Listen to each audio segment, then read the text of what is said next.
Eswatini, where a prominent human rights lawyer, Thulani Maseko, chair of the MultiStakeholder Forum, has been shot dead. This came just a few hours after King Mswati III warned those calling for democracy that his mercenaries would deal with them. Maseko's wife, in fact, confirming his shooting last night. I'm joined now by Advocate Sibusiso Nhlabatsi, human rights lawyer who joins us from Eswatini. Advocate, thank you for your time. I do see there is a statement from the government of Botswana, in fact. It is, is it Botswana or is it Eswatini? Eswatini, which would make far more sense. What do you make of this? Let's just have a look at the opening sentences. Government would like to express condolences to the family, friends, relatives and colleagues of lawyer Thulani Maseko, who was brutally shot and killed by unknown criminals at his home last night. Was it criminals or was this a political assassination? It was purely a political assassination. It was a hit which was ordered from somewhere, we don't know from where. So it's just the statement from government is unfortunate if it makes reference to unknown criminals.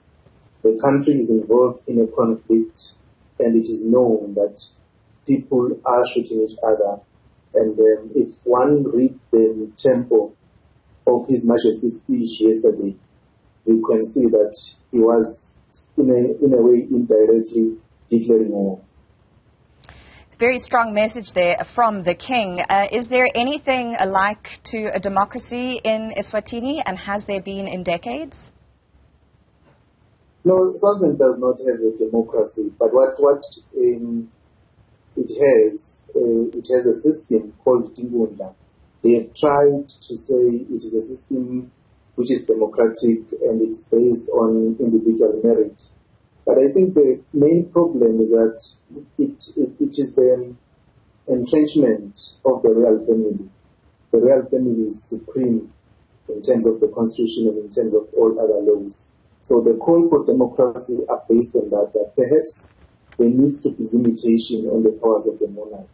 It cannot be that in the 21st century, for example, you have a country that has an absolute power, a leader that has no absolute power, because if you have absolute power, then how do you provide checks and balances? How do you become accountable? Because you have authority, you are supreme over the three arms of government. Thank you. Advocate, just going back to that statement which is from the Eswatini government, just to underline that point, it says our security forces have assured government they are already at work looking for the killers and will not rest until they are brought to book. How does that land with you based on what you've already told me? I was at the Maseko homestead last night after the incident and I saw the police.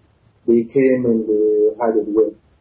It seems to me that the priorities of the police have shifted.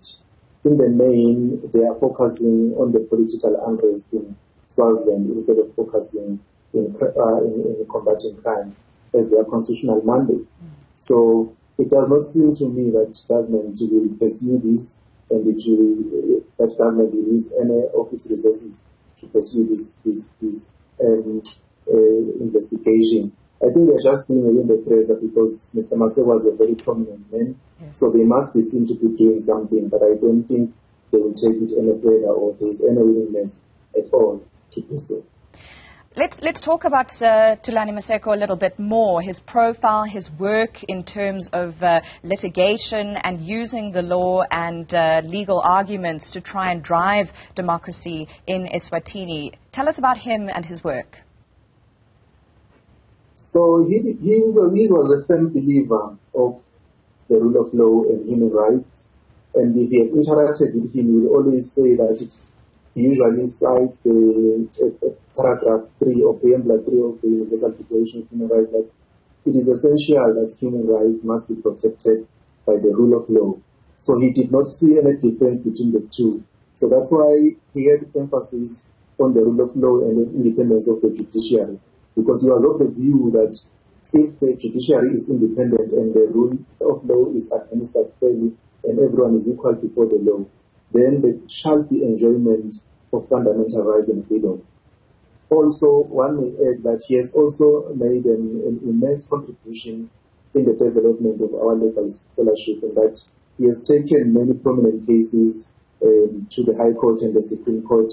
He has challenged certain pieces of legislation, and he has also called upon the courts in various cases to interpret the Bill of Rights, because Swaziland has a Bill of Rights in Chapter 3 of the Constitution, which is a Bill of Rights that is heavily limited. So he has been able, through litigation, to put up some cases to test the applicability of the Bill of Rights by the court and their interpretation. As a legal practitioner yourself, following this death, are you anxious for your own safety? Do you feel intimidated in terms of pursuing politically sensitive cases, or do you feel galvanized? It's a question of saying who is next, because Mr. Maseko was killed yesterday. About a month or so ago, there was a lawyer who was also killed. His name is Newzroom. He was shot, and unfortunately he survived the shooting. His name is Newzroom Afrika, and I believe he's now somewhere seeking refuge that side in South Africa. So it is clear that there seems to be a program to eliminate certain people, and we don't know what criteria is being used. So it's a matter of watching your back, because you don't know when your day shall come. I'm glad you mentioned the point about South Africa as a neighboring country. What should South Africans be doing? What should our government be doing? What's your view on the bilateral relations between South Africa and the Eswatini government? South Africa should be firm on the issue of Swaziland, and then calling upon the authorities of this country to dialogue, and then so that all stakeholders sitting around the table and discuss the issues that affect the country and the future of this country.